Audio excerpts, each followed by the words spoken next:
My name is Andy, and this is the most magical podcast on earth. When I'm not on holiday at Walt Disney World, I'm planning a holiday to Disney. And when I'm not planning a holiday to Disney, I'm talking about Disney with other UK fans like me who make the trip to Orlando and the House of the Mouse. So whether you're a parks professional or a Florida first-timer, this is the podcast for you. Each episode, I'll be chatting to other Disney superfans to share memories of their magical times, answering your Walt Disney World questions, getting you all the latest news from the parks, and finding out what's happening right now in Orlando. So get your ears on as we take you to the most magical place on earth. This is the most magical podcast on earth. As part of the Secret Recordings Network, we're here with brand new episodes every other week. New guests to talk about their Disney experiences, all the latest news from the parks and top tips if you're going to be going very soon.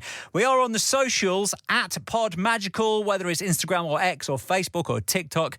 Do follow along any news that comes out between now and the next podcast, or if you want to get in touch with any questions, or if you'd like to be a podcast guest, that's where everything is between the podcasts. And also, if you've been on there over the last few weeks, you might have been following my journey because I am just back from 2 weeks in the bubble, 2 weeks at Walt Disney World. So I thought this episode, let's do something slightly different, something I've not done before. I thought as I've been to Disney World for the last 2 weeks, I'd like to do a trip report. So let me fill you in on some of the things I've experienced, some of my favourite things, some new things, some things that have changed, because I haven't been to do a 2-week old school Disney holiday for about 5 years. People say, oh, you must be there all the time. But it's got to be before the pandemic that I did 2 weeks at Disney World.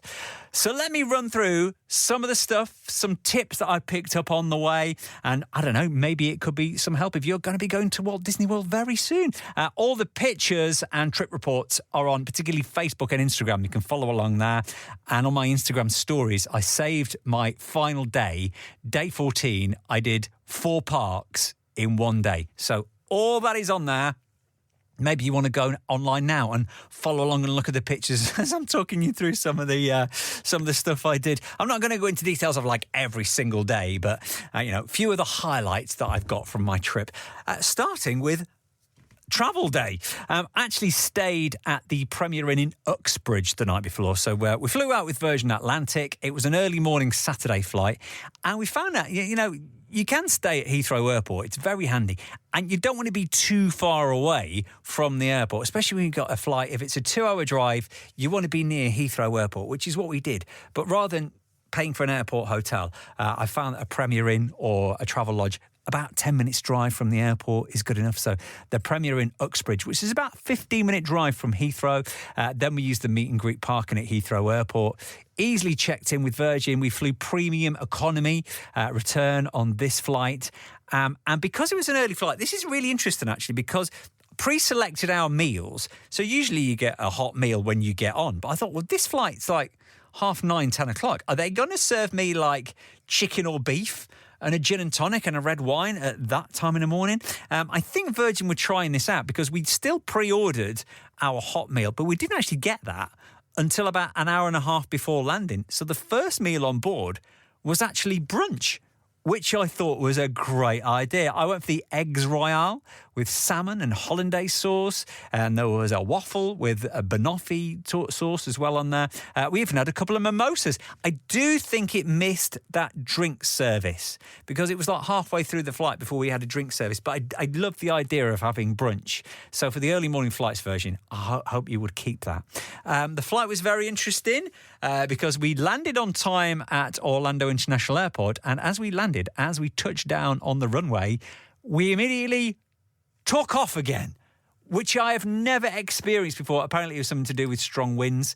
A lot of people who around me were very nervous flyers, were very, very nervous when that happened. We literally thrusted and went back up. So it was about 10, 15 minutes before we properly landed. And the pilot got a right old round of applause for that one. So that was really interesting. Going through customs, immigration, that was pretty straightforward. Bags were waiting almost straight away. And to get from the airport to our hotel, This is the first time I've used a Lyft share, a ride share. We use Lyft, either Lyft or Uber. Previously before, it's been the Magical Express, which is free. When that went, I just paid for the Mears Connect.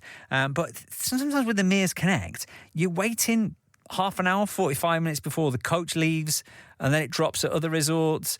So we thought this time, let's try using Lyft, because luckily, a few days before I went on holiday, I got a message from Lyft to say, we haven't seen you for a while. How about 50% off your next trip if it's within the next 7 days?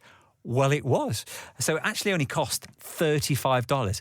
Really easy as well to get a Lyft or an Uber from Orlando Airport. You put in your collection, it'll give you a choice of numbers of where you can stand and wait. So it wasn't like, because sometimes everybody's on top of one another trying to see, and they don't have the number plate at the front. It's always at the back. So that was pretty straightforward. $35 to get me to Boardwalk. Incidentally, that was with 50% off and tip. The Uber on the way back, the Lyft on the way back, was only $30. Without a 50% off coupon. So that was interesting. And I think for the time you're saving, $30, $35, $40 between a few people is not too bad. We were staying at Boardwalk for this trip because we're DVC members. So we didn't book a package. We didn't include the dining plan. Didn't even pay for Genie Plus on this trip. So it was a Boardwalk DVC stay. I don't actually own a Boardwalk. Own at Riviera. So we booked Riviera, our 11 months out, and then 7 months when you can start moving it. We gradually kept looking for days to come up the Boardwalks. I love the Boardwalk. The fact that you can walk within 5-10 minutes to Hollywood Studios one way and Epcot in the other direction, it was just perfect. I did request a room on the Village Green. Unfortunately, we didn't get that. We did get a great room that overlooked the Swan and Dolphin just by the water there. So it's quite nice to open the doors and you could see the water and the friendship boats going past, which was really good. So a nice room overlooking the Swan, and also it was a refurb room. Some beautiful detailed pictures of Mickey and Minnie and Pluto dressed in kind of like Victorian regalia. We had characters in the curtains as well. So a really nice room with being a DVC room as well. We've got the fridge and the coffee machine, and we've got the microwave oven.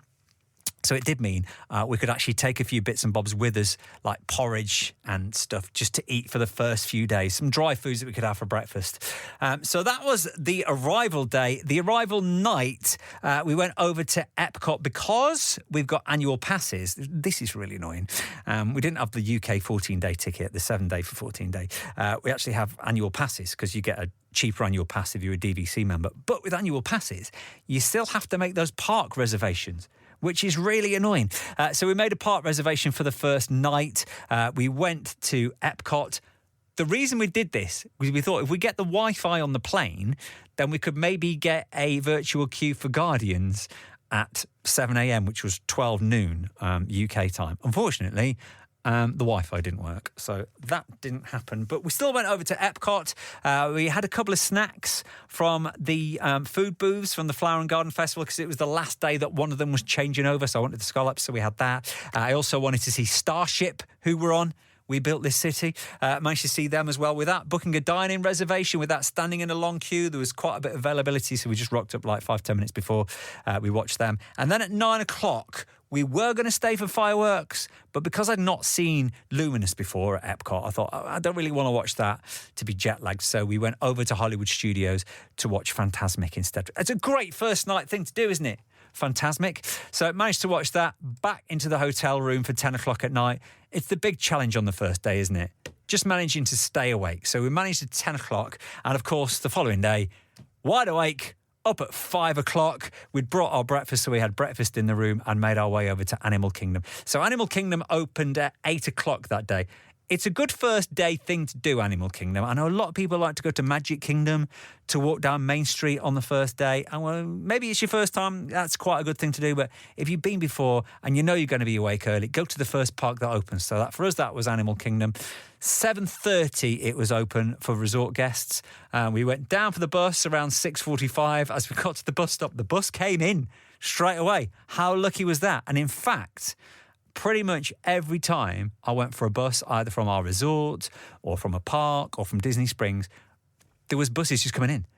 We waited a couple of minutes. The longest we waited was one night, and that was the end of the night at Magic Kingdom, where it was really busy, and we waited about 15, 20 minutes. But apart from that, it was just like a couple of minutes for buses. So lucky. So we got to Animal Kingdom around 7 o'clock, got in line, the park opened. We didn't head to Flight of Passage like everybody else. Because I knew we were going to do that on another date. So we headed to Everest. We got there for the first ride of the day. It was a walk-on. We got off it and it was still showing a 5-minute wait. So we got on again. And then at 8 o'clock, headed over to do the safaris. Safaris don't open when the park opens for resort guests. So safaris, even though the park opened at 7:30 for resort guests, it didn't actually open until 8 o'clock on the official park opening. So just before 8, we got to safaris. That was a walk-on. Did that. We got off that, by the way. That was posting a 60-minute wait at about 20 past 8. So that was a good decision to do that. Went over to Dinosaur. That was showing a 10-minute wait. So in that morning, in like the first 90 minutes, we'd done 3 attractions, one of which we did twice. Also, with it being a Sunday, I wanted to head over to Celebration. Now, a lot of people on the podcast, a lot of podcast guests have recommended going to Celebration. This is the little town that Disney built. So I thought, on this trip, I want to go to Celebration to experience it. So we did it on the Sunday morning because Sunday mornings, Celebration have a little farmer's market. Sunday mornings between 10 and 2. So I wanted to do that. So we got an Uber at about, I think about 10:30, 11 o'clock. We only did a couple of hours at Animal Kingdom. Got an Uber over to Celebration. It is, as everybody has described it, this beautiful, picture-perfect town. Very Desperate Housewives. It reminded me a little bit of the town from Back to the Future. Just everything was just so clean and tidy. The sun was shining. The market stalls were out. Had a coconut water out of a coconut. Fantastic. Then from there, headed over to Disney Springs because we had a brunch reservation for Summer House on the Lake. Yes. Going to Disney Springs, you'd think the first place I was going to go was to Homecoming. Well, I did have a reservation for Homecoming. We did go to Homecoming later in the trip. We also went to Gideon's later in the trip and also to Eat, which is the brand new quick service over at Disney Springs. Let me talk you through some of the places I ate at Disney Springs, actually. Summer House on the Lake, I wanted to do brunch. Now, it was quite limited. We only had a couple of days to do because brunch is only Saturdays and Sundays. That was the one I wanted to go to because I've seen so many pictures of the huge cinnamon roll that people have been taking pictures of. And let me tell you, it was huge. In fact, between the two of us, we had half of it. And then the other half was saved for breakfast the following morning. Also, the kale salad was really nice. The location is perfect. If you can request a table by the water, it's just brilliant. A Sunday afternoon, watching the cars coming and going out of the water, just sitting back, having a nice salad and an iced latte and that incredible cinnamon roll. So perfect. Other places I'd eaten at Disney Springs then. Yes, I went back to Homecoming on the trip. I actually had 2 reservations for Homecoming. We did only go to one of them. I had the chicken and donuts, old school. I even had dessert because I don't think they'd done this on previous trips. Homecoming, now I've got a dessert sampler. So you've got to save room for dessert. It's very difficult to save room at Homecoming after you've had the fried chicken. Art Smith's it's just the best. But they had a little sampler of desserts, which was 3 small desserts. So we had that. Yeah, we had a box to take it over. So that was another breakfast. Also went over to Gideon's. Got to have the coffee. So I did actually have the Gideon's before I went to Homecoming, but only for the coffee, only for the peanut butter cold brew. Also, I got a cookie as well, but because I was going over to Art Smith's, I didn't eat my cookie, which is why my cookie lasted me 3 days. That was also a peanut butter cold brew cookie, which I didn't realise. That was the first day it came available. So, yeah. That was one ticked off the box. Only waited about 10 minutes because we went to Gideon's midweek when it's not quite as busy. Also, another place we ate at Disney Springs was Eat. Now, this is, I don't know whether you remember where the quick service pizza place used to be. It was just by the Christmas shop, just coming in there. Is it called the East End Market? So Eat's only been open a couple of months, and I saw they got a bread service. I saw it was Indian food. I wasn't quite sure how Indian food would actually work in the heat that you get in Orlando, but let me tell you, it works fantastically. I really wanted to try the poutine. There's chicken poutine. Didn't have space for that because we had the bread service. And because it's quick service, you go up to the counter, you order, and then they bring the food to you. Also, we've got a DVC discount there. But yeah, Eat, I strongly recommend. Try the bread service. Just incredible food down there. So many brilliant places to eat at Disney Springs. And my list is getting longer and longer. But yes, next time I go, I will have to go back to eat. Yes, I will have to go back to Summer House on the Lake. And yes, of course, I will have to go back to Chef Art Smith's Homecoming, because I've got the refillable moonshine mug. So I've got to go back for my $15 moonshine, which has provided me with about 10 moonshines over my trip.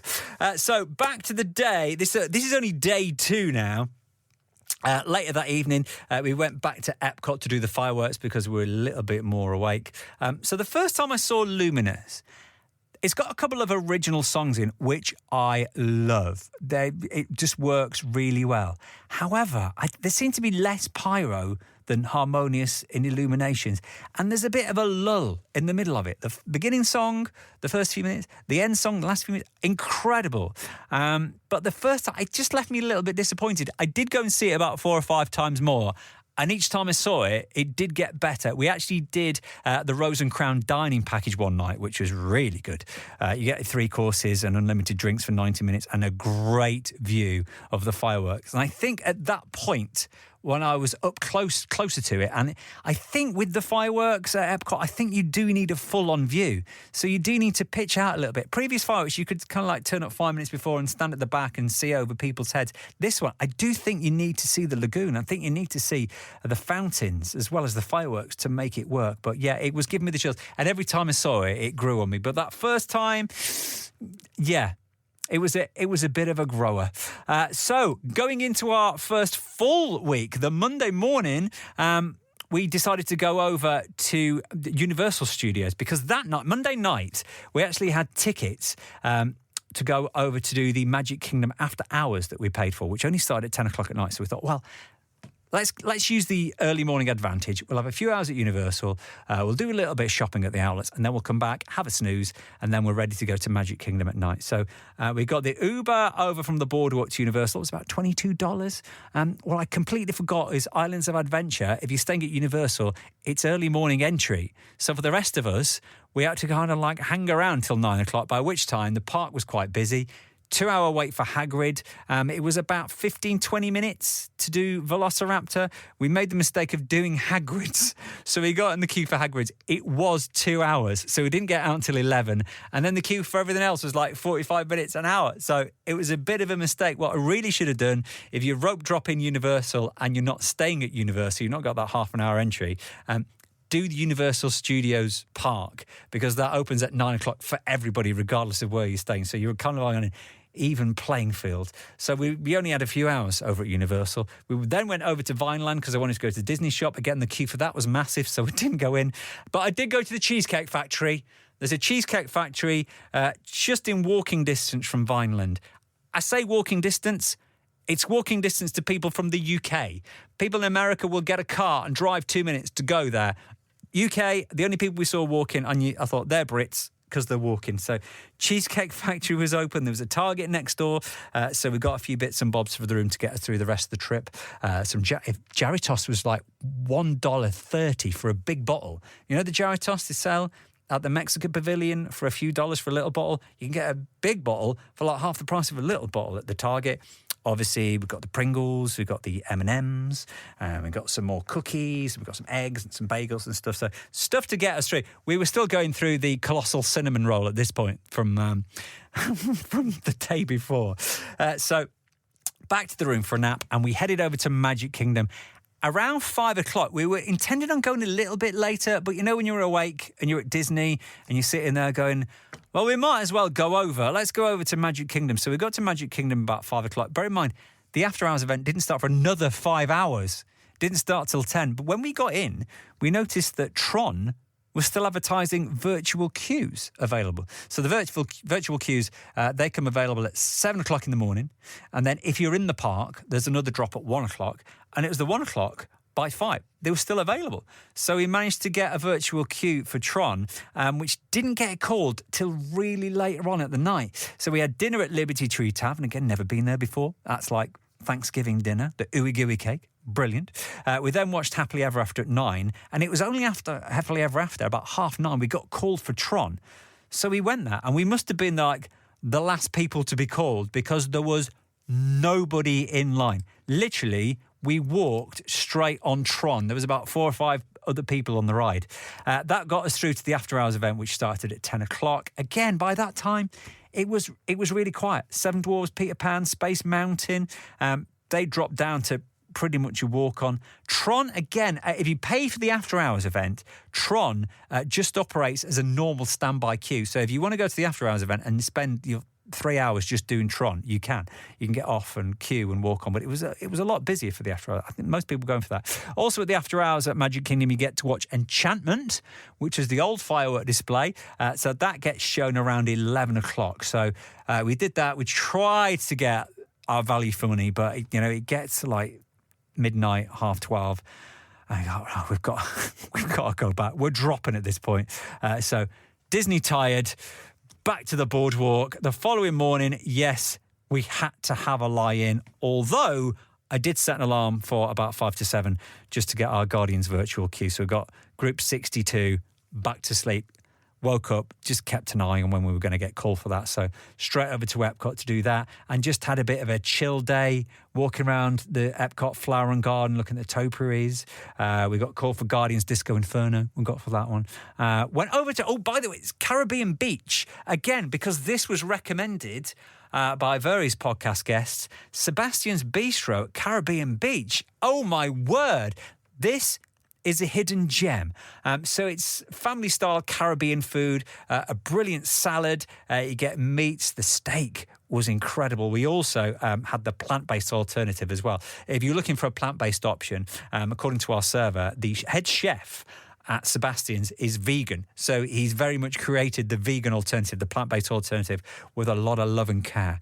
So if you like Ohana, I think this is much better value for money. It's like $38 for an adult, including your soft drinks. So strongly recommend Caribbean Beach, Sebastian's Bistro. The following day, we headed to Hollywood Studios.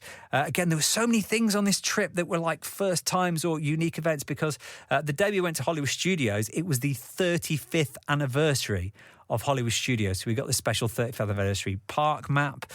We rope dropped Tower of Terror. We got off Tower of Terror. We noticed that Slinky Dog was about half an hour. So we went onto that, and I think it was about 20 minutes to get on that. So just before the craziness of people heading in for the 35th, it was, a really quiet half an hour for resort guests. We even managed to do Mickey and Minnie before we went over to the 35th birthday event, which was starting about 11, but I noticed the queues were getting really big. So I thought, well, we've only got one chance to do this the entire trip. This is only happening once. So we got in line for the Beauty and the Beast Theatre around 10 o'clock.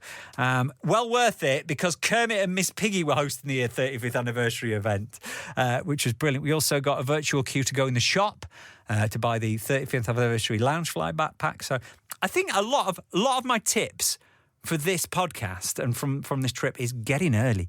That first week, get up, get in early. That evening we had extra magic hours at Magic Kingdom on the Wednesday. We were staying at a deluxe or a DVC.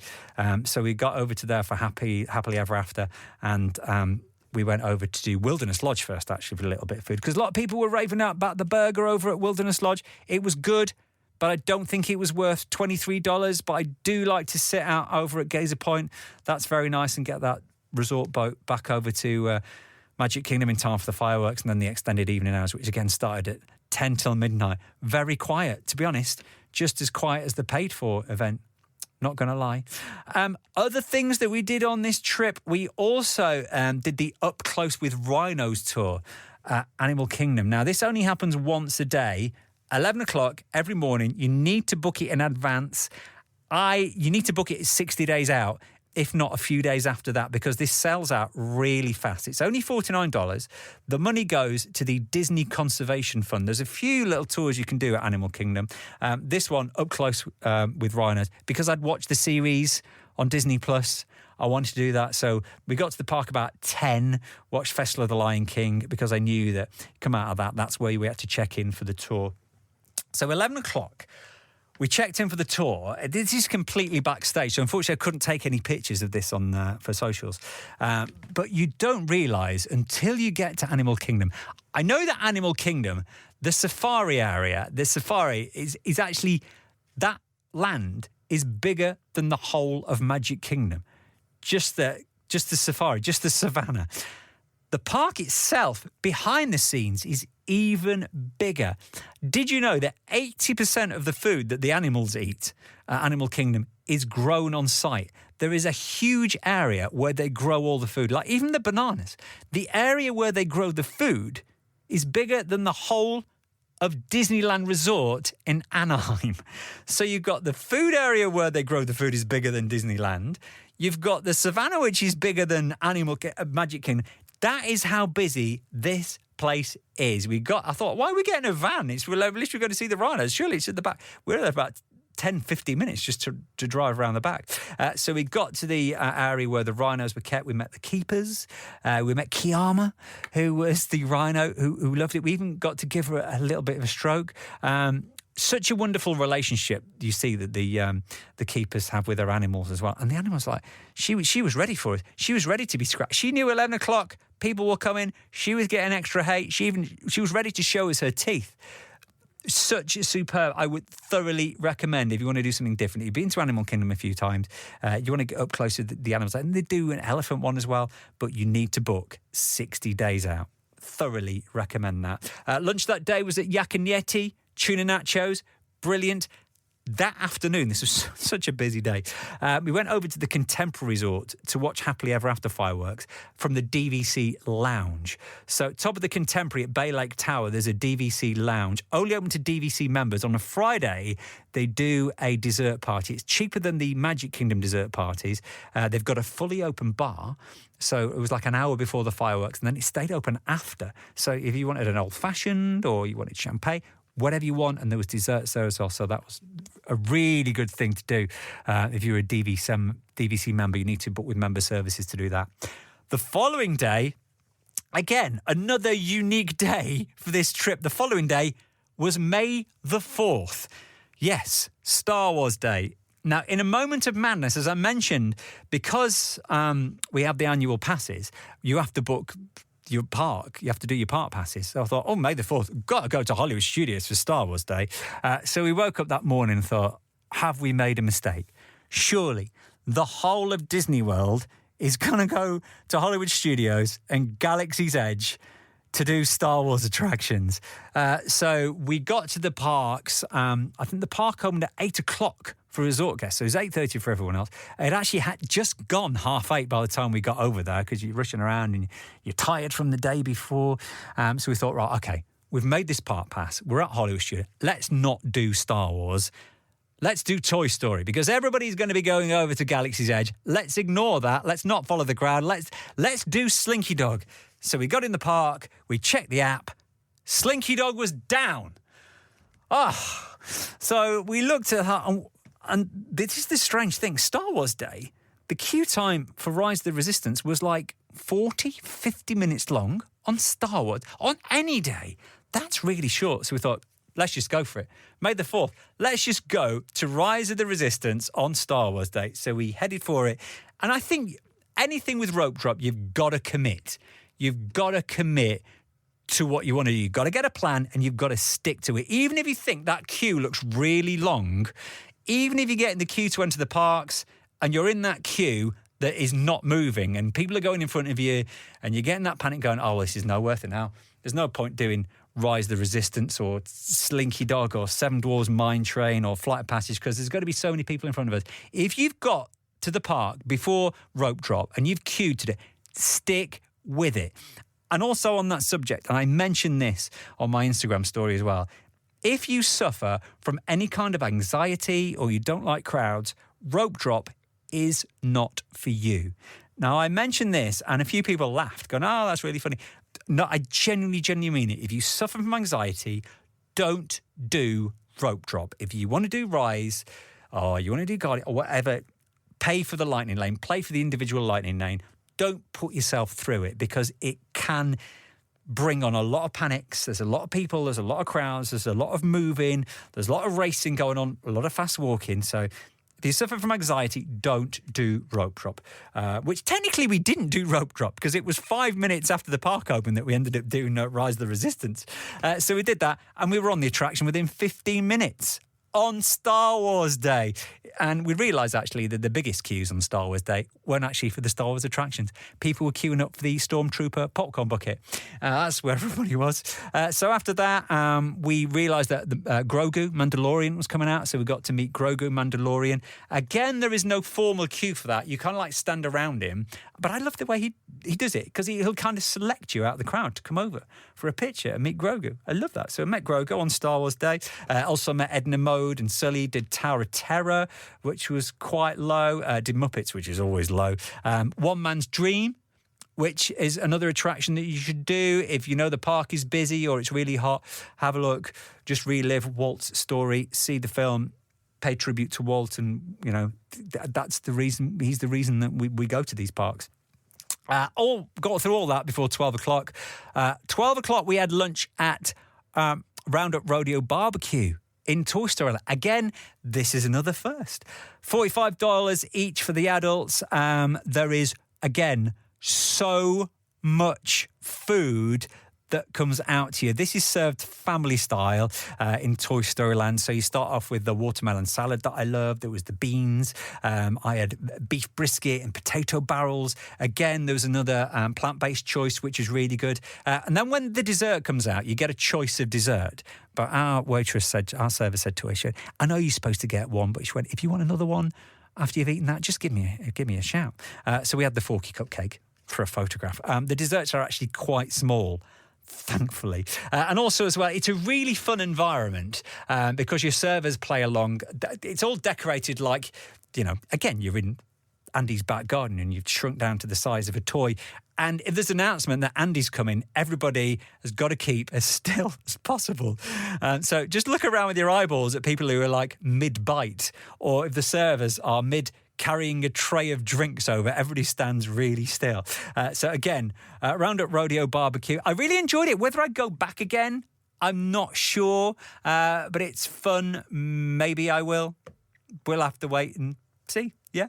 That night, by the way, as if that day wasn't busy enough, we had a bit of an afternoon by the pool, quite a chilled evening. We did the double that night for nighttime spectaculars because some nights, Epcot have got the fireworks at 9, and then Fantasmic have got 2 shows at 9 and then again at 10:30. So Hollywood Studios is open until 10. So you can watch the fireworks at 9 and then leg it over, fast walking. If you go through the Boardwalk area, don't bother getting the ferry or the cable cars because it'll take too long. You probably won't make it in time. But you can fast walk to get into Hollywood Studios just before 10 to watch to watch Fantasmic at 10:30. Top tip, if there is a second showing of Fantasmic, always do the second showing. You can rock up 5, maybe 10 minutes before and get a really good view, because most people have gone to the 9 o'clock one.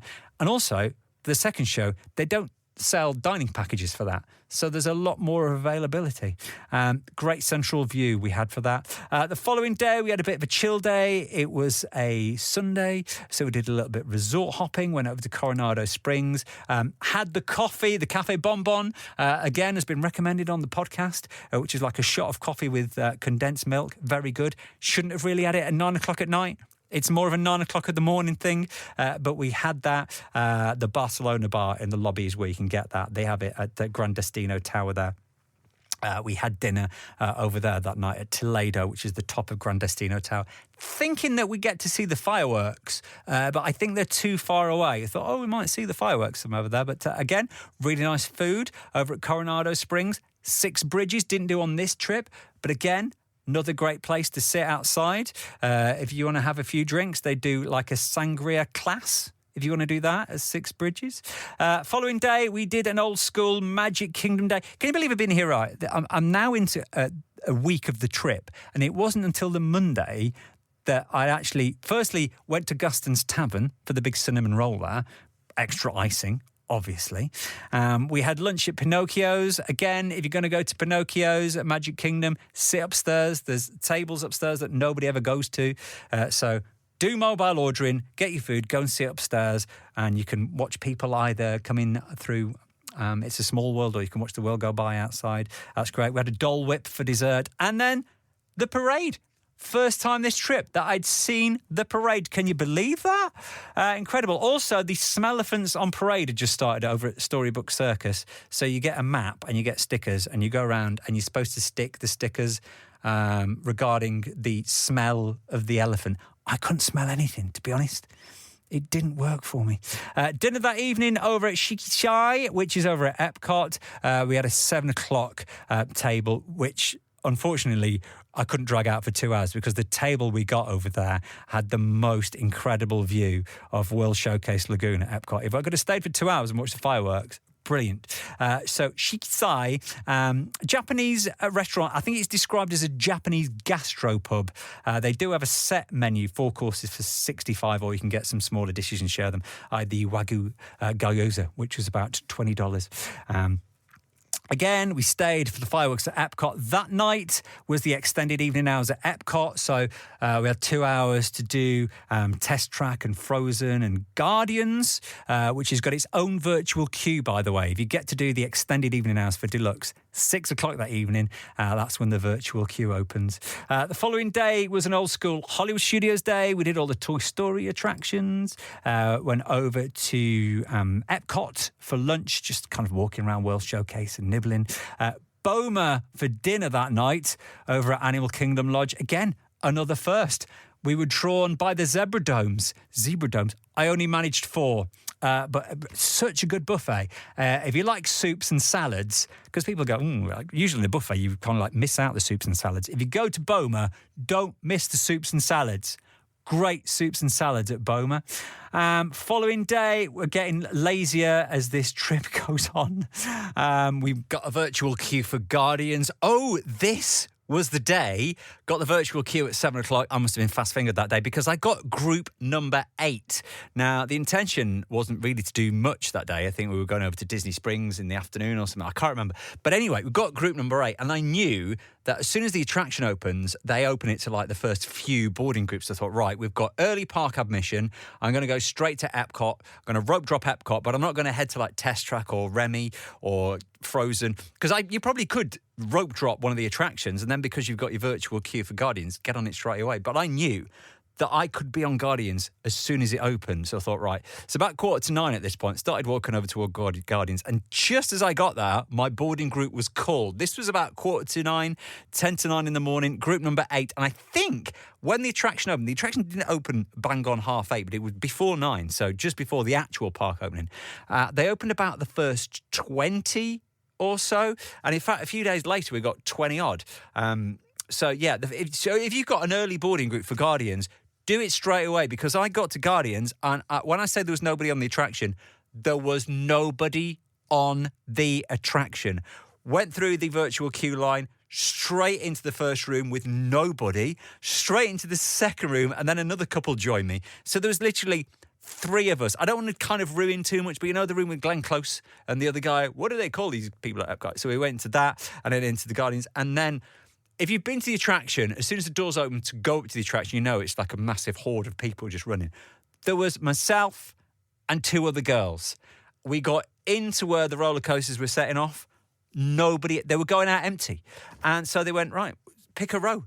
Any row. I have never experienced Guardians like that. I went for row number 9, by the way. Row number 9, I think, is the best row because you're kind of at the back, but you're not kind of at the back, but you're also kind of at the front, if you know what I mean. Row number 9, Epcot. If you get that early boarding group, don't hang around thinking, because that queue really does build quite fast. You're talking, usually when it gets into the bulk of the day, a good 30, 45 minutes for a virtual queue to actually get into the first room. So and it's a big chunk of a day, a good hour probably to do the attraction. So yeah, that was brilliant that day. So I did Guardians and then literally went back to the hotel room. I think I hadn't had my breakfast at that time. Went to Disney Springs later on that day. Some great live entertainment over at Disney Springs, by the way. Again, you always want to go to the parks in the evening for fireworks, but Disney Springs have got incredible live performers over there. Our final day of the trip, we decided, I put a poll out on Instagram on the Thursday night to go, tomorrow is my last day. Should I try and do 4 parks in one day? And it was about 95% of people said, yes, you should. So final day, 4 parks, 1 day. Bear in mind, at this point, haven't used Genie Plus the entire trip. Just got through the attractions I wanted by getting up early, using advantages of that 30 minutes or staying for those extra hours. This trip, we did actually cave in and buy an individual lightning lane for Tron. Because we could only get one, so I got the virtual queue for Guardians, and we caved in and we bought the one for Tron later on, because you want to do everything on your last day, don't you? So 6 o'clock start, got the bus to Animal Kingdom, rope drop was 7:30. That was the day we decided to do Flight of Passage. We decided to rope drop Flight of Passage. In the queue, by the way, I bumped into Chris, who was on the podcast about 4 years ago. Hello, Chris. Got to get him back on. He went, Andy? Oh, no, yeah. He went, it's Chris. I was on the podcast 2020. He was there with his little boy, who was absolutely adorable. And the only ride he couldn't get on was Tron, because he wasn't quite tall enough. He's only 5, I think. So maybe next time, when you're a bit taller, you can do Tron. But hello, Chris. Nice to meet you. So we were on and off Flight of Passage by 8 o'clock. That's the time that Safari's open, so we got in line for Safaris. The animals were up and about. Saw the rhino, who we met on the rhino tour, who was out and about on the savannah. We got in line for Everest. I was about a 10-minute wait. Dinosaur was about a 10-minute wait. So then we went over to Hollywood Studios. So we got to Hollywood Studios around 10:30. Now, the problem is we left Animal Kingdom. Remember, we're doing 4 parks in one day here. Left Animal Kingdom before 10. The buses to the parks don't start till after 10. So we had to get a bus from Animal Kingdom back to our resort, which is the Boardwalk, and then we walked from the Boardwalk to Hollywood Studios, which got us there about 10:30. I think, well, actually, it would have waited till 10 and got the bus. We probably would have saved about 15 minutes and a lot of walking. So Hollywood Studios, by this time it was getting quite busy, so we did some of the lower attraction wait times. Star Tours, we did Millennium Falcon Smuggler's Run, which, if you don't mind being split up from your party, do the single rider queue, because it's like 5-10 minutes if you don't mind being stuck with other people, that's fine. So we did Smuggler's Run, Ronto Wrap for lunch, Cookie Nom Nom for dessert. We decided to get in line for Tower of Terror, which was shown about 30 minutes. It was about 30 minutes. By that time, we did a very fast walk over to Epcot, because we had to get... This is difficult. We had to get to Epcot by 1 o'clock, because, again... We didn't have the 14-day ticket, and we had the annual passes, and we couldn't get in the virtual queue for Guardians. So we had to get in the park by 1 o'clock. We got into the park at 1 minute to 1, and we managed to get bang on 1 o'clock. A virtual queue was like 150 or something to get to Epcot later on. We went through Epcot onto the monorail to go to Magic Kingdom, because you're doing 4 parks in one day, you've got to go to Magic Kingdom for the parade. So we got there around 2:30. It was only about 20 minutes to meet Mickey. So we met Mickey, and then we got in line from the parade just by the castle. That's when we caved in and bought the lightning lane, the individual lightning lane for Tron. So we did Tron on that day. And what did we have to... I think we headed over to Big Thunder, which was about half an hour. So we grabbed that, a couple of cheeseburger rolls to keep us going. And then we did the Ride is Wide in the Wilderness. And then back over to Epcot. We'd already walked through Epcot. We were back over to Epcot. So monorail to Epcot to do... we did Soarin', which was shown a 20-minute ride. We did single rider for Test Track. Again, if you don't mind being split up from your party, and you've done Test Track a few times, single rider, you are on that attraction, it's like a 5-minute wait. You don't do the designing car thing, so if you don't mind that, you just want to get straight on the attraction. And sometimes, because of the format of 3 and 3, if you get 2 parties of 2 before you, if you're doing single rider, it'll probably end up with your other half anyway, sitting in front or behind you. So we did that. We watched the fireworks at 9, watched Luminous again. Fast walked back over to Hollywood Studios to do Fantasmic at 10:30. So we got to Studios just before 10, and we thought, can we do Slinky Dog? Because there's no more lightning lanes going in, and it was showing. I think it was showing about half an hour. So about 10:15, we did Slinky Dog. So we were on and off that about 10:15. Over to Fantasmic just in time. Watched Fantasmic, and then it was back to the hotel. So there we go. 4 parks, 1 day, 15 and a half hours of park fun we had. Attractions, snacks, parades, 2 nighttime spectaculars, and 40 40,000 steps. 40,000 steps in one day. And then headed back to the hotel. Following day, we were home. Such a great trip. Things I picked up from this trip, as I mentioned before, you've got to take advantage of those early park hours. If you're staying on site, that half an hour can be everything. Get there before that half an hour to do Remy or whatever it is you want to do, but commit. It's also quite expensive. We did a lot of restaurants this time that we probably on a next time wouldn't do. Even with a dining plan, I think buying the dining plan wouldn't have worked out. Again, because we had DVC discount on top of that. So I think with the restaurants we went to, like Sebastian's, it wouldn't have been worthwhile doing the dining plan. Get in early, save up, use Ubers, make the most of your time. You can stay on site, commit. If you rope dropping, get a plan, stick with it, but also have some downtime. Yeah, especially in that second week, have some downtime. Take as many snacks as you can for breakfast in the hotel room. If you're doing a buffet and paying for it, I've mentioned this before, we did Tusker House and we got a 10:25 breakfast reservation, which was the last one because at 11 o'clock, it's lunchtime. So we paid for breakfast, had breakfast, took our time. The lunch stuff started coming out. So I had like salmon and the really nice desserts for the price of breakfast. If you're going to be going over to Walt Disney World very soon, or maybe if you've just been, you want to do a trip report, let's get you on the podcast. Give me a shout. Pod Magical is where we are. Let's find out about your Disney trips, your Disney memories. I would love to talk to you. If you've been on before, like Chris, way back at the beginning of the podcast, let's get you back on again. If you are going to be going over the next few weeks, it is very hot. Those temperatures are getting there was a couple of days, and I've never seen this before, where at Epcot, a lot of the cast members were walking around with cups of water. I've never seen that before. It's very, very hot. So take time to sit by the pool or chill in your room. Take advantage of that air conditioning. Disney Springs is good midweek. Go midweek. A lot of stuff you want to do. You want to go to Gideon's. Again, midweek is the best time. Eat. I would strongly recommend getting in there.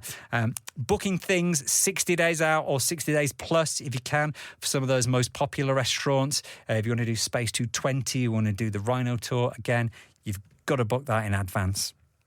Stuff happening at Walt Disney World. Well, we know that the date has been released for Tiana. Yes, Tiana's Bayou Adventure, which they were testing when I was there. They were testing it during the day and during the night. Looks great at night. It looks like one of those that you're probably going to have to do twice. 28th of June is the opening date. It will be on the Genie Plus. They are not using individual lightning lanes for Tiana's Bayou Adventure. It's going to be on the regular Genie Plus. So if you're getting your Genie Plus, don't forget you can buy it from midnight the day before.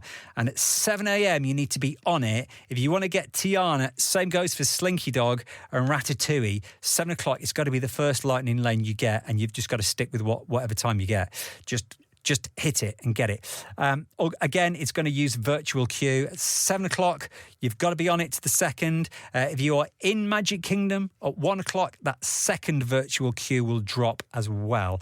Tron and Guardians, they continue to stay on the virtual queue as well. So if you're going to be going when Tiana's opened, that's your plan of action for that. And, of course, tickets on sale now as well. If you're going to be there for Halloween from August, Mickey's Not So Scary Halloween Party. Tickets are on sale for that if you don't mind forking out a couple of $100.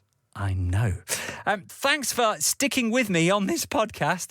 I know it's been a bit of a long one. It's been the ramblings of a madman who's just come back from Disney, still going to Starbucks, still trying to pay for things in the UK with my magic band, still sitting in the car looking for the yellow tag to pull to make sure that I'm properly secured in. But thanks for listening along. Thanks for joining me. Don't forget we're on the socials at PodMagical. My voice is going up and chatting so much. Going to get myself some root beer now. Until next time, we're back in 2 weeks. Hit that subscribe button and please stand clear of the doors.